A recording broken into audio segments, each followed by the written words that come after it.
नमस्कार, स्वागत अभिवादन आपका मंथन में। और मैं हूं आज आपके साथ अक्षया पाठक।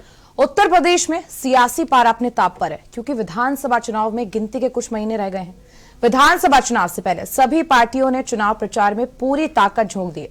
आलम यह है कि जिस तरफ भी देखो तो रैलियों में संबोधनों में जनता और नेता और मंच से बयानी तीर, एक दूसरे पर आरोप प्रत्यारोप। विकास कितना हुआ, कितना हो रहा है, ये बस जनता ही जानती है। लेकिन आज बातों बातों में एक रेड अलर्ट वॉर शुरू हो गई। मंथन में आज बात होगी टोपी पर, लाल टोपी यानी रेड अलर्ट। लाल टोपी वाले यूपी के लिए रेड अलर्ट है, रेड अलर्ट।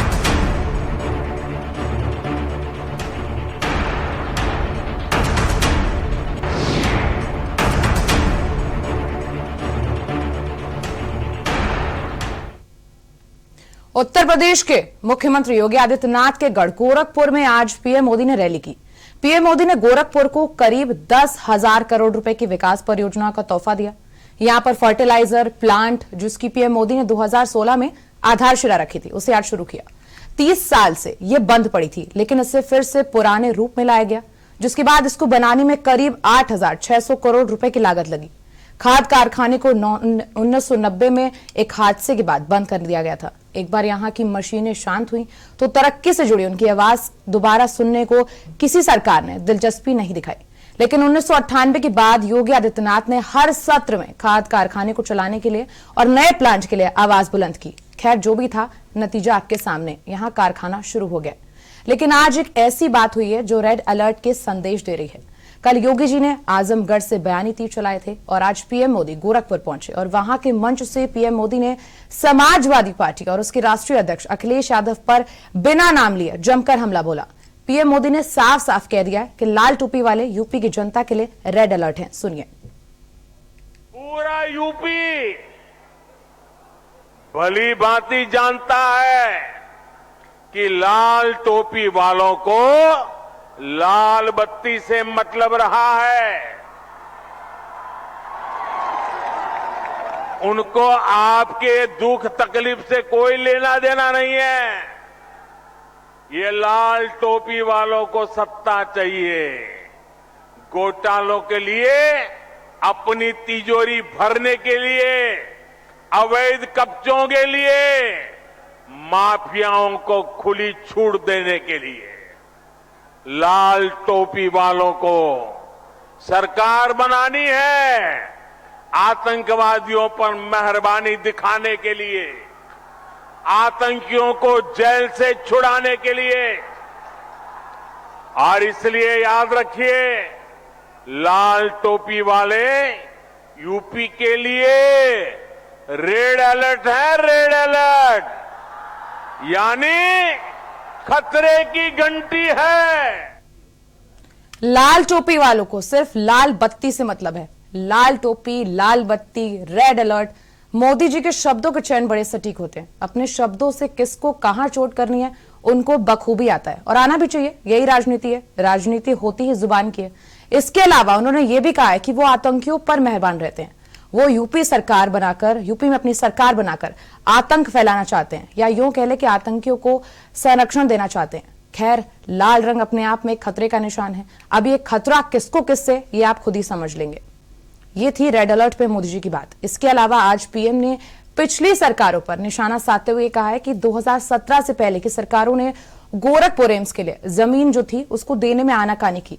कई बार उन पर दबाव बनाया गया और दबाव पड़ने पर बेमन से उन्होंने एम्स के लिए जमीन दे दी। विकास पर मोदी जी ने क्या कहा है वो भी आप सुनिए। 2017 से पहले जो सरकार चला रहे थे, उन्होंने एम्स के लिए जमीन देने में हर तरह के बहाने बताए। मुझे याद है, जब बात आर्या पार की हो गई, तब बहुत बेमन से, बहुत मजबूरी में पहले की सरकार द्वारा गोरखपुर एम्स के लिए जमीन आवंटित की गई थी। साथियों, आज का ये कार्यक्रम उन लोगों को भी करारा जवाब दे रहा है जिन्हें टाइमिंग पर सवाल उठाने का बहुत शौक है। जब ऐसे प्रोजेक्ट पूरे होते हैं तो उनके पीछे बरसों की मेहनत होती है। मोदी जी आज समाजवादी पार्टी पर हमलावर दिखाई दिए। ये जो मोदी जी ने कहा है, इससे जुड़ी एक बात आपको रिवाइंड करवाते हैं। कल योगी जी ने अखिलेश के गढ़ आजमगढ़ में इसी से जुड़ा एक बयान दिया था झंडे पर, वो भी आपको सुनाएंगे। समाजवादी पार्टी की सरकार के समय तो अराजकता ही उसका पर्याय हो गया था। देश के अंदर एक नारा चल पड़ा था, जिस गाड़ी में सपा का झंडा समझो होगा कोई जाना पहचाना गुंडा, यानी ये नारा ही चल गया था। लोग ये मान लिए थे, लेकिन इस गुंडागिर्दी की कमर तोड़ने का कार्य अगर किसी ने किया है तो हमारी सरकार ने प्रदेश के अंदर 2017 के बाद आने के बाद किया। अभी आपने सुना योगी जी को, उन्होंने कहा ये जिस गाड़ी में झंडा होगा उसमें जाना माना गुंडा होगा। इस पर आज अखिलेश यादव ने प्रतिक्रिया भी दी है। यूपी की राजनीति में रिएक्शन भी तालमेल के साथ आते हैं, वो भी आप सुनिए। नफरत की राजनीति कर रहे हैं और हमारे आपके बीच में खाई पैदा करते हैं समय समय पर, हमारे आपके बीच में खाई पैदा करते हैं। और याद रखना जो हमारे और आपके बीच में जो पैदा करे खाई, समझ लेना वही है भाजपाई। जो पैदा करे खाई वही है भाजपाई। अखिलेश यादव कह रहे हैं कि किसी के बीच में खाई पैदा करने वाला भाजपाई है। खाई, भाजपाई, गुंडा, झंडा, इसी तालमेल की बात कर रही थी मैं। ये हमारा यूपी है, यहाँ पर जुबानी तीर सोच समझकर बनाए जाते हैं और चलाए जाते हैं। आज मेरठ में सपा और आरएलडी की पहली संयुक्त रैली थी। यहाँ अखिलेश यादव ने योगी सरकार पर जमकर हमला बोला। अखिलेश यादव की रैली में आज जन सैलाब उमड़ा। इसी को देखकर उन्होंने कहा है कि 2022 में बीजेपी का सूरज डूब जाएगा। किस तरह से उन्होंने कहा है, ये भी सुनने वाला होगा। इस बार ये जन सैलाब देख करके, ये उत्साह जोश देख करके मैं कह सकता हूं कि पश्चिम में भारतीय जनता पार्टी का सूरज डूबेगा और हमेशा के लिए डूबेगा। बताओ, हमेशा के लिए डूबेगा कि नहीं डूबेगा? ये उत्साह बता रहा है। अखिलेश यादव का यहां पर साफ तौर पर कहना है कि 2022 में जो है बीजेपी का सूरज डूब जाएगा। इससे पहले उन्होंने ये भी कहा था कि जो लाल रंग है, जब लाल टोपी पर उनको रेड अलर्ट कहा गया तो ये भी उन्होंने कहा कि लाल रंग इनकलाब का निशान होता है और लाल रंग ही 2022 में बदलाव लाएगा। लेकिन उन्होंने विपक्ष पर जब हमला उन पर किया गया तो उन्होंने भी एक पक्ष पर बात कही कि ये जो सरकार है ये सब कुछ बेच रही है। क्या उन्होंने कहा है वो भी आपको सुनाते हैं। हवाई जहाज भेज दिया, हवाई जहाज जहां खड़ा होता है वो एयरपोर्ट भेज दिया, पानी के जहाज भेज दिए, पानी का जहाज जहां बंदरगाह पे खड़ा होता है वो बंदरगाह भेज दिया, ये ट्रेन भेज दिए, रेलवे स्टेशन भेज दिए। बताओ नौजवानों, जब सब कुछ बिक जाएगा तो आपको नौकरी और रोजगार कहां मिलेगा? तो अभी आपने सुना अखिलेश यादव कह रहे थे सब कुछ बेच दिया, एयरपोर्ट बेच दिया। जो बीजेपी ये दावे कर रही थी कि जो हवाई चप्पल वाले लोग हैं उनको हवाई यात्रा करवाएंगे, तो अखिलेश का जो कहना था वो साफ तौर पर सही नजर आ रहा था, क्योंकि महंगाई इतनी बढ़ चुकी है कि लोग अब हवाई यात्रा तो दूर बाइक और साइकिल पर भी ढंग से नहीं चल पा रहे हैं। और हम बात कर रहे थे यूपी में रेड अलर्ट पर, जो आज रेड अलर्ट के बयान जारी हुए हैं, कौन किसके लिए खतरा। और इसी पर हमारे साथ जाने माने राजनीतिक विश्लेषक हैं बिलाल सब्जवारी जी, वो जुड़ गए हैं हमारे साथ में। बिलाल जी, आपका बहुत बहुत स्वागत है आज मंथन में। आपने सुने होगा हम क्या बात कर रहे थे, किसने किस पर निशाने साधे हैं, लाल टोपी, लाल बत्ती, आतंकवादियों को संरक्षण। तो बिलाल जी, आपसे जानना चाहूंगी कि देश के पीएम है प्रधानमंत्री नरेंद्र मोदी, आज गोरखपुर पहुंचे थे, यहाँ पर विकास परियोजनाओं का लोकार्पण और ये सब किया था, और इस पर उन्होंने सीधा हमला सपा पर किया है। देश के पीएम का सिर्फ एक पार्टी पर हमला करना क्या बीजेपी को कहीं ना कहीं कमजोर बता रहा है या कमजोर दिखा रहा है? देखिए, चुनावी माहौल है जी, दोनों पार्टियां चुनाव में उतर चुकी है। भाषणबाजी अपनी चरम सीमा पर है, जिसमें हमें जुमले भी देखने को सुनने को मिल रहा है जी, जिसमें अच्छी भाषणबाजी देखने को मिल रही है। भारतीय जनता पार्टी के आक्रामक तेवर देखने को मिल रहे हैं। वहीं अखिलेश यादव उसको किस खूबसूरती से डिफेंड करते हैं, इसको भी देखने को मिल रहा है। जी। दरअसल अगर आप आजमगढ़ की बात करते हैं तो योगी आदित्यनाथ ने कहा था कि जिस गाड़ी पर समाजवादी का झंडा, तो समझ लो कोई बैठा होगा जाना माना गुंडा। जी। तो प्रधानमंत्री उसी ओर इशारा कर रहे हैं। जो आज लाल टोपी जो समाजवादी पार्टी का जो झंडे का रंग है, हालांकि वो क्रांति से भी जोड़ा होता है, रेड अलर्ट भी लाल रंग के लिए इस्तेमाल किया जाता है, तो उस ओर इशारा कर रहे हैं कि जिस तरह से आज मेरठ के दबतवा में भारतीय जनता पार्टी को ये भीड़ देखकर कहीं ना कहीं बौखलाहट नजर आ रही है, और उन्होंने भारतीय जनता पार्टी के लोगों ने स्ट्रैटेजिकली इस भीड़ के अंदर लाल टोपी जिस तरह से साफ साफ दिख रही थी, जिस संख्या में दिख रही थी, जितना जन सैलाब उमड़ा था, वो उस पर हमला करते हुए कहा है कि इतनी संख्या में लोग इकट्ठे हो रहे हैं, अब आप सब लोगों को अलर्ट हो जाना चाहिए कि कहीं ये लोग सत्ता में आ गए तो समाज के अंदर एक अराजकता फैले। तो ये भारतीय जनता पार्टी की स्ट्रैटेजी है। वो समाजवादी पार्टी को कभी सांप्रदायिकता से जोड़ते हैं, कभी वो समाजवादी पार्टी को अराजकता से जोड़ते हैं, और ये जोड़कर एक स्पेस लेना चाहते हैं। हालांकि भारतीय जनता पार्टी को अपनी पिछले 7 साल की कारकर्दगी पे बात करनी चाहिए। मोदी को अपने कार्यकाल में हुई जो उपलब्धियां उनको गिनाना चाहिए, योगी आदित्यनाथ को अपनी उपलब्धियां गिनाना चाहिए। समाज के अंदर मौजूदा समय में जिस तरह से बेरोजगारी है, जिस तरह से आपका महंगाई चरम पर है, जिस तरह से अव्यवस्था फैली हुई है, जिस तरह से सांप्रदायिकता का तड़का लगाया जा रहा है, ये सबके सामने है। तो इस तरह के जो राजनीतिक बयानबाजी के टकराव है वो इस तरह के माहौल में देखने को मिलते हैं। लेकिन जिस तरह से भारतीय जनता पार्टी, खासतौर से नरेंद्र मोदी इसको एक डिजाइन दे रहे हैं अराजकता से, ये अपने आप में चौंकाने वाला है। जी बिलाल जी, देखने वाली बात यह होगी कि आरोप प्रत्यारोप की राजनीति चलती रहेगी। विकास कितना हुआ है, कितना हो रहा है, ये भी जनता ही तय करेगी। जनता के हाथ में ही जो है सारी कमान रहेगी। अगर देखा जाए तो जो भी चुनाव होंगे उसमें जनता के हाथ में कमान रहेगी। लेकिन सपा ने छोटे दलों के साथ गठबंधन करके क्या बीजेपी को अपनी ताकत दिखा दी है, शक्ति प्रदर्शन कर दिया? क्योंकि आज जितना जन सैलाब उमड़ा है सपा की जो मेरठ में रैली थी उसमें, और गोरखपुर की जो रैली थी मोदी प्रधानमंत्री नरेंद्र मोदी की, उसमें दोनों बराबर ही रही है। वो देश के प्रधानमंत्री हैं, ये एक पार्टी के सुप्रीमो हैं। बात आप ठीक कह रही है। देखिए, समाजवादी पार्टी ने छोटे छोटे दलों के साथ गठबंधन किया है, और जो जमीन पर अगर आप पश्चिम उत्तर प्रदेश की बात करें तो सबसे बड़ा पश्चिम उत्तर प्रदेश में राष्ट्रीय लोकदल के साथ समाजवादी पार्टी का गठबंधन है। वहीं अगर आप पूर्व की बात करें तो राजभर के साथ, ओम प्रकाश राजभर के साथ उनका गठबंधन है। दरअसल जमीन पर जो एक पिछड़ों के अंदर जो गोलबंदी हो रही है वो जमीन पर साफ दिखाई दे रही है। पिछड़ों की तादाद उत्तर प्रदेश में बहुत ज्यादा है, 42% पिछड़े हैं।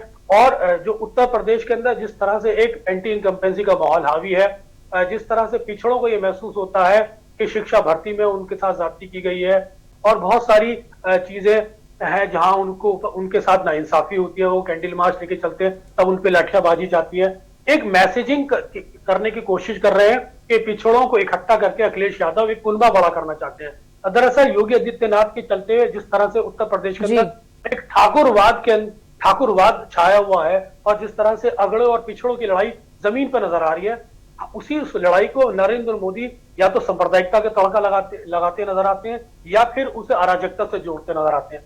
वास्तविकता यह है कि जमीन पर जो लड़ाई है वो अगड़ों बनाम पिछड़ों की बन गई है, जिसमें हमें पिछड़ों जातियों का जो पलड़ा वो ज्यादा भारी नजर आता है। जी बिलाल जी, आप राजनीति को बहुत करीब से जानते हैं, आप उसके विश्लेषक हैं। जैसे कि अभी पीएम मोदी ने खतरे की घंटी बता दिया सपा को, लाल टोपी को, मतलब बिना नाम लिए उनको खतरे की घंटी बता दिया। तो अभी कहना यह कि जो भीड़ आती है वो सिर्फ देखने के लिए आती है, लेकिन वोट वो आखिर में जाके कमल का दबा देती है, बटन का उस कमल बटन का वोट दबा देती है। ये भी एक राजनीति में दौर में देखने को मिला है। आपने बिल्कुल ठीक कही है कि जब समाजवादी पार्टी और कांग्रेस का गठबंधन था तो भीड़ भी उसमें भी बहुत ज्यादा आ रही थी। लेकिन वहां पर अगर आप पूर्व की बात करें तो समाजवादी और कांग्रेस का जब गठबंधन था तो पश्चिम उत्तर प्रदेश में मुजफ्फरनगर का जो दंगा था वो पूरे चुनाव पर सांप्रदायिकता के वातावरण के रूप में छाया हुआ था। आज सबसे बड़ी समस्या क्या है? भारतीय जनता पार्टी पूरे चुनाव को सांप्रदायिक रूप देना चाहती है, उसका ध्रुवीकरण करना चाहिए, जिसका असर जनता में होता नहीं दिख रहा, जिसका रंग अभी तक चढ़ता हुआ नहीं नजर आ रहा, क्योंकि पिछड़ों के अंदर गोलबंदी हो गई है। उसके बहुत सारे कारण हैं, जिसमें बेरोजगारी है, महंगाई का दबाव है, और लोगों के साथ जो समस्या है रोजमर्रा की वो जुड़ी हुई है, और किसानों का बहुत बड़ा आंदोलन है, कृषि के जुड़े हुए बहुत सारे परेशानी जो उठ रहे हैं। इसके चलते हुए सांप्रदायिक तड़का भारतीय जनता पार्टी ने इस वक्त मेरे लगता है काम करता हुआ नहीं दिखाई दे रहा। जी, आज मेरठ से अखिलेश यादव ने बड़ी अच्छी बात की। उन्होंने कहा कि जिस सरकार ने गरीब जनता को ये सपने दिखाए थे कि जो हवाई चप्पल है वो हवाई यात्रा करेंगे, और फिर उन्होंने ये भी कहा कि उन्होंने एयरपोर्ट बेच दिए, उन्होंने जो जितना प्राइवेटाइजेशन पर अगर हम बात करें तो उन्होंने कहा ये सब कुछ बेच दिए हैं, तो आपको जो रोजगार कैसे मिलेगा? और जो वहां पर भीड़ थी वो सब जितनी थी बिलाल जी, वो बेरोजगारों की ही दिख रही थी, और जो सफाई थे वो थे साथ में। देखिए, जो भीड़ थी वो अपने आप में दर्शाती है कि एंटी सरकार के खिलाफ कितनी ज्यादा एंटी इनकम्बेंसी है। और पश्चिम उत्तर प्रदेश में भीड़ के आने का अर्थ यह है कि जो किसान आंदोलन का जो प्रभाव है वो जमीन पर साफ नजर आता है, क्योंकि पश्चिम उत्तर प्रदेश या तो जाट डोमिनेटेड बेल्ट कहलाई जाती है या फिर माइनॉरिटी डोमिनेटेड बेल्ट कहलाई जाती है। तो समाजवादी पार्टी के जो वर्कर्स हैं और आरएलडी के जो वर्कर हैं वो आप में संयुक्त रूप से उन्होंने बहुत चढ़ के हिस्सा लिया है, और खासतौर तो उसमें किसान बिरादरी, पिछड़ों की भागीदारी मुझे ज्यादा नजर आती है। और जहां अखिलेश यादव का ये कहना कि आप बहुत सार्वजनिक उपक्रम को बेच रहे हैं, ये बात सही है कि जब से ये सरकार में आई है, केंद्र में मोदी सरकार आई है, ऐसा कोई उदाहरण नहीं है जहां आप ये कह सकें कि इन्होंने सार्वजनिक उपक्रमों को स्टैब्लिश किया हो, बल्कि सभी चीजें वो बेचते नजर आ रहे हैं। तो इस पॉइंट को डिफेंड करना सरकार के लिए बहुत मुश्किल पड़ रहा है। जब प्राइवेटाइजेशन किया जाता है तो उसमें सार्वजनिक उपकरणों का जो हिस्सा होता है उसे बेचा जाता है और उससे पूंजी अर्जित की जाती है।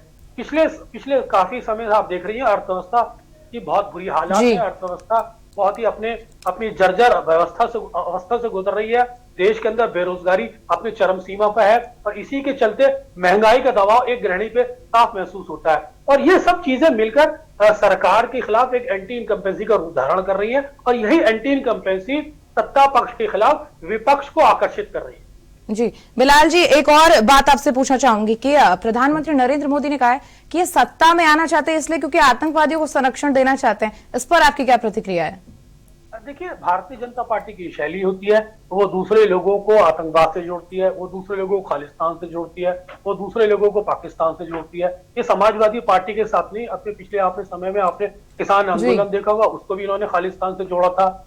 इसी तरह ये इनकी शैली होती है, ये ध्रुवीकरण की राजनीति करती है भारतीय जनता पार्टी। लेकिन मौजूदा हालात के अंदर जिस तरह से एंटी इनकम्बेंसी हावी है, जिस तरह से महंगाई का मुद्दा हावी है, जिस तरह से बेरोजगारी का मुद्दा हावी है, जिस तरह से किसानों की समस्याएं बिल्कुल सामने खड़ी है, जिस तरह से समाज के अंदर एक अव्यवस्था का दबाव है, ये सब मिलकर समाज के अंदर लोगों को ये समझ में आ रहा है कि अब ध्रुवीकरण की राजनीति का तड़का बार बार नहीं लग सकता।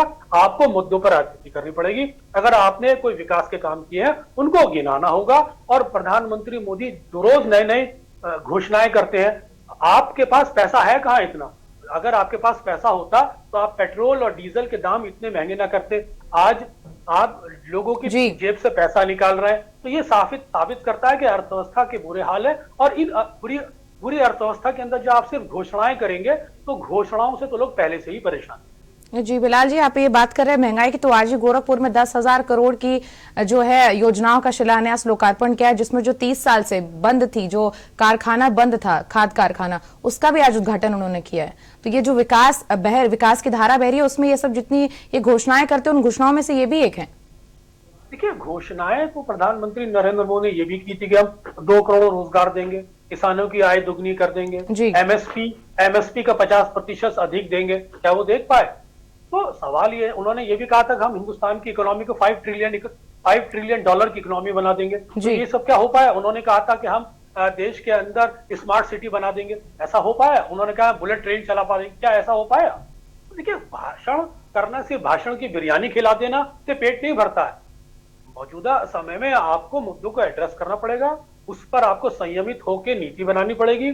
ऐसे कोई स्टेप्स नहीं लेने पड़ेंगे जिससे अर्थव्यवस्था पर बुरा असर पड़ता है। आपने नोटबंदी करी, आपने जीएसटी लागू किया, अर्थव्यवस्था बुरा असर पड़ रहा है, तो गलती आपकी है, जनता को भुगतना पड़ रहा है। जी बिलाल जी, आपसे आखिरी और बहुत छोटा सा सवाल है। आज जितना भी पूरा मामला देखने को मिला, इसमें सपा और बीजेपी अहम जो फ्रंट फुट पर है, एक दूसरे पर बयानी तीर उन्होंने चलाए हैं, लेकिन जो बाकी दो पार्टियां वो कहीं ना कहीं पीछे रह गई। कांग्रेस और बसपा, उनकी गिनती नहीं की जा रही है पूरे चुनाव को लेकर, या कोई भी उनके ऊपर कोई बात नहीं हो रही है। ये दो पार्टियां आपस में भिड़ रही हैं। देखिए, मौजूदा उत्तर प्रदेश की जो राजनीतिक परिस्थिति है उसमें भारतीय जनता पार्टी और समाजवादी पार्टी के बीच में सीधा कंट्रास्ट नजर आता है। इन दो गुटों के बीच में लड़ाई नजर आती है। जहां तक रहा बहुजन समाजवादी पार्टी का सवाल, तो बहुजन समाजवादी पार्टी अक्सर आपने देखा होगा कि बहुजन समाज पार्टी बहुत ही अंडर प्ले करती है। और जहां कांग्रेस का सवाल, तो कांग्रेस कोशिश कर रही है पेनिट्रेट करने की, जेंडर इक्वालिटी के माध्यम से, महिलाओं को आरक्षण देने के माध्यम से, महिलाओं को सुविधा देने के माध्यम से। ये जनता पर कितनी प्रभावित होती है ये वक्त बताएगा, लेकिन कांग्रेस को आने वाले समय में इसका लाभ मिलेगा। रहा बहुजन समाजवादी पार्टी का सवाल, तो बहुजन समाजवादी पार्टी भी को आप इतना ज्यादा अंडर प्ले नहीं कर सकते, क्योंकि इक्वेशन का उनका जो दलित वोट बैंक है वो अभी उनके साथ इंटैक्ट है। लेकिन इस मौजूदा एंटी इनकम्पेंसी के अंदर जिस तरह से दलित नेताओं ने समाजवादी पार्टी ज्वाइन की है, वो बताता है कि इस समय बहुजन समाजवादी पार्टी के प्रति जो आरक्षण पिछले चुनाव में देखने को मिलता था, वो इस बार गायब नजर आ रहा है। जी बिलाल जी, हमसे जुड़ने के लिए, इतनी सारी जानकारी साझा करने के लिए आपका बहुत बहुत शुक्रिया। अगर सीधे तौर पर देखें तो इस बात का यही मंथन निकल कर आ रहा है कि बीजेपी इस समय सबसे बड़ा उनके लिए जो खतरा है वो सपा है, या यूं कह लें कि विपक्ष में सिर्फ समाजवादी पार्टी ही बीजेपी को दिख रही है, क्योंकि सपा और बीजेपी एक दूसरे पर हर रैली में निशाना साध रहे हैं। बाकी पार्टियां बस जिक्र करके थोड़ा बहुत अपना कामों का बखान कर लेती हैं, अपने बारे में थोड़ा बहुत बता देती हैं। ध्यान देने वाली बात यह भी है कि सपा ने बहुत तेजी के साथ अपनी पार्टी का छोटे दलों से गठबंधन करके अपने आप को मजबूत करके दिखाया, चाहे वीआईपी पार्टी हो या फिर राजभर की सुभाषपा, और भीड़ दिखाकर बीजेपी को कहीं ना कहीं अपनी ताकत का एहसास भी करवा रही है। सपा पर लाल रंग सूट करता है।